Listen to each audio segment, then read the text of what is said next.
everyone. This is Professor TJ Wilkins, and this is part two of the sweater flat tutorial. In this tutorial, I am going to show you how to trace out the flat. We created the print in the first tutorial. Now, I need to trace the flat. So let me zoom out a bit. Here we go. And I have my layers panel here. And I am gonna make sure, of course, that the sweater flat, the area where my flat is in, the image of my sweater is locked.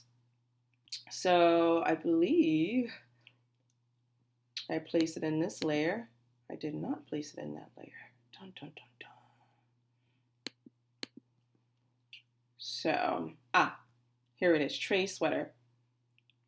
So, but before, I'm going to unlock it because I need to change the opacity of the image so that I can see the work that I'm tracing a little bit better. So to change the opacity, click on the sweater, click on opacity and decrease.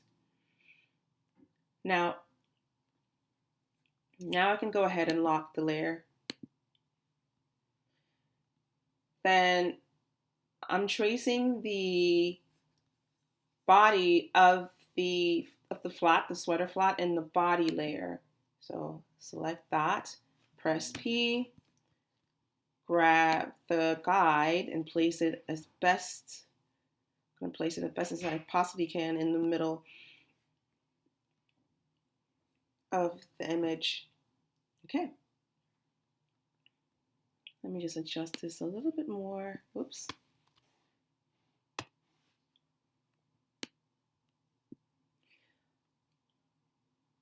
I'm going to go back and remove my guide. Command X to remove my guide. I want to place it in a layer that is locked so it's not in the way. So I'm going to go ahead and place it in the trace sweater layer. Command V. There it is. So let me get this back in the middle. There we go. Then I can lock my layer. Great. All right. So P for the pen tool. Select the body layer. And I'm going to first trace the body. Once again, the fill and the stroke was deselected. So let me make sure that's in there. And now I can trace the body of my work. So I'm only tracing from the top to the halfway to the bottom of my image because at the bottom itself, I'm going to add a rib. So I'm stopping right here at this point.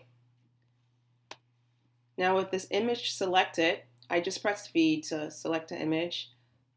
Press O, Alt,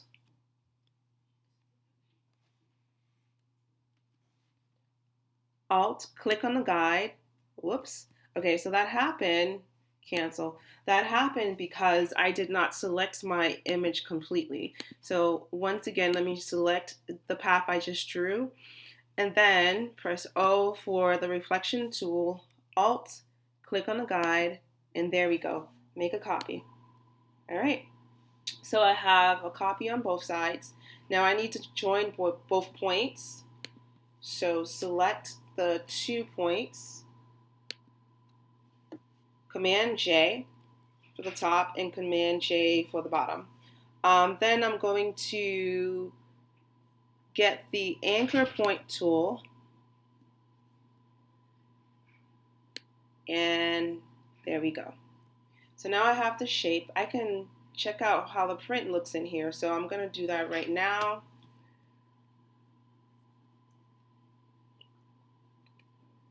So where is that print? There it is, purple knit. Okay, that is too big. So to fix this, right click on the image and transform, scale.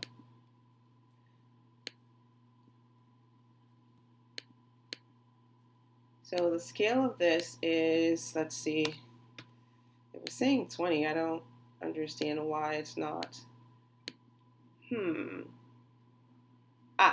I needed to transform the patterns only, so I'm going to deselect the transform objects.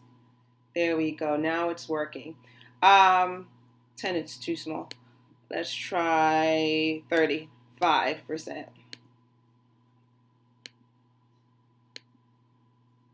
And there we go. I like the size of that. Actually, I'm going to make it a little bit smaller. Let's try 20%. Okay, 20% is too small.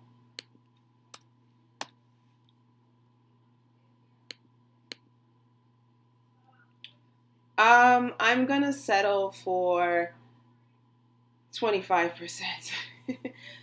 Click OK. And now I have the body. I can go ahead and lock the body layer. Now I want to do my sleeves. The sleeves are really easy.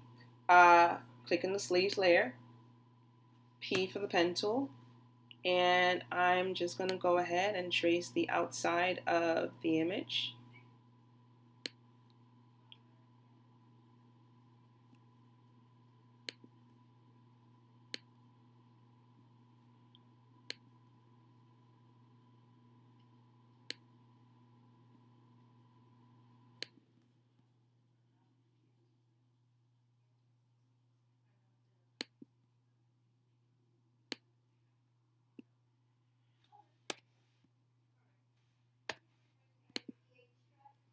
And that's it for the sleeves. So I need to add the rib at the bottom of this sweater. To do that, let's see, I'm going to use the rectangular tool to place at the bottom of this image.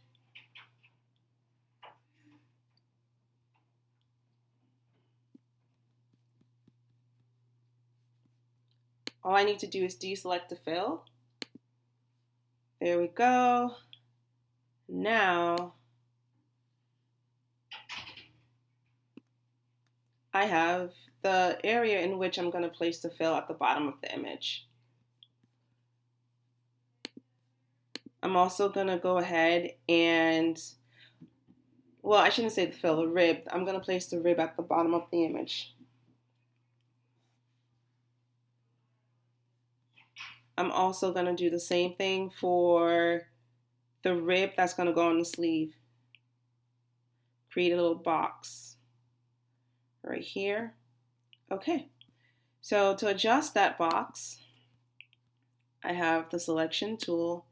Bring this up a bit, slant it so that it looks more realistic, and bring it down a bit.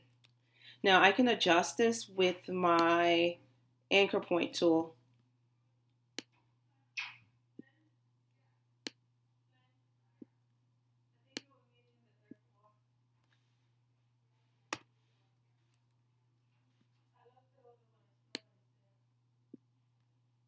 Okay, and this needs to be in the back. So Command X, Command B. Okay, much better. So I'm looking at my sleeves and I'm not liking the shape over here. Let me just fix this a little bit. Bring it in a little bit more. Yeah, I like that better. Yeah, I like that look better. And shift this, bring it up a bit.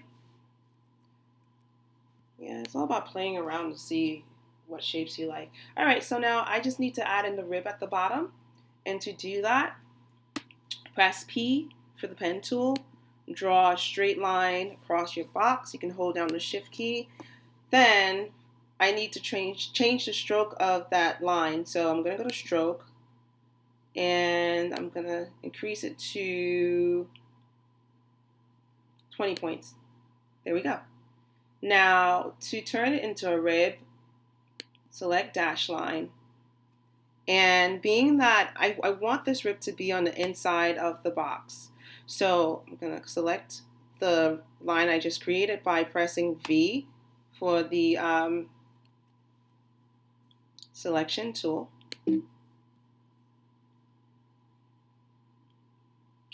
And I can hit Command X to delete, well, to cut off the image, to cut the image. and I'm gonna paste it inside of the box. To do that, click on the box, go to Draw Inside, and you'll know you're in Draw Inside mode when you see these little brackets. Let me zoom in. You see these little brackets around the outside of the image. Command V, and to exit the Draw Inside mode, Shift D. All right.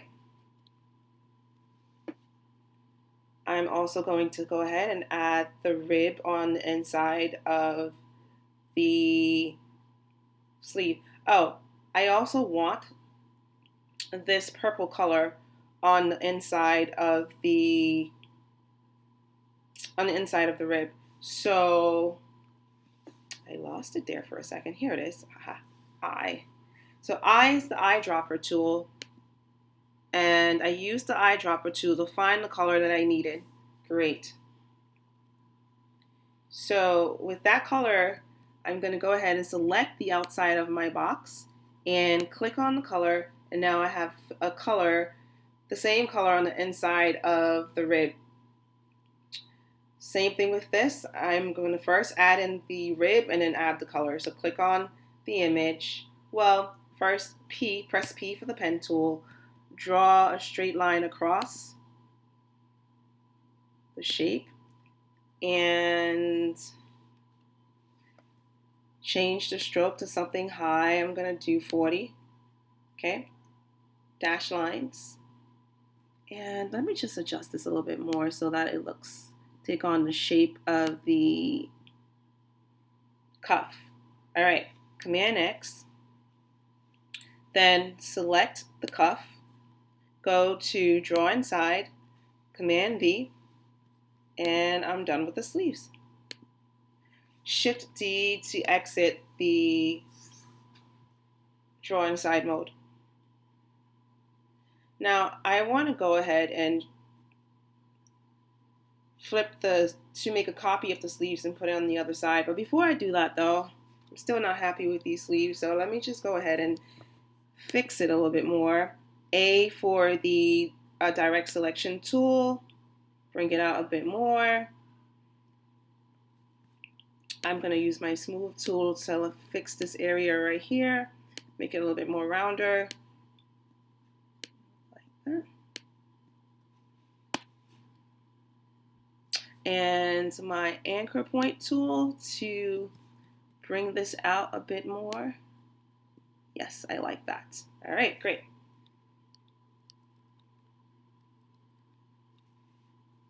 So the sweater is complete. Select the sweater, the sleeve, and the cuff. Command G to group it together. So if I was to click on both of them, or click on one of them, it selects all of it. Now, with the cuff and the sleeve selected, press O, click on the guide. Let's try it again. O. For some reason, it's not working. Let me see why. So maybe it's how I selected the image. Let me select it again. All right. O for the reflection tool. Alt click. That was the mistake I made. I didn't hold down the Alt key. Alt click on the guide and then copy. And now I have it on both sides of the sweater. Oh, I did not add in my color, so let's just do that. Select and then I for the eyedropper tool. Whoops, no, I did not want that. So I'm just gonna add the color on the inside. Let's do that over here. It's best to add the color in prior to reflecting the image.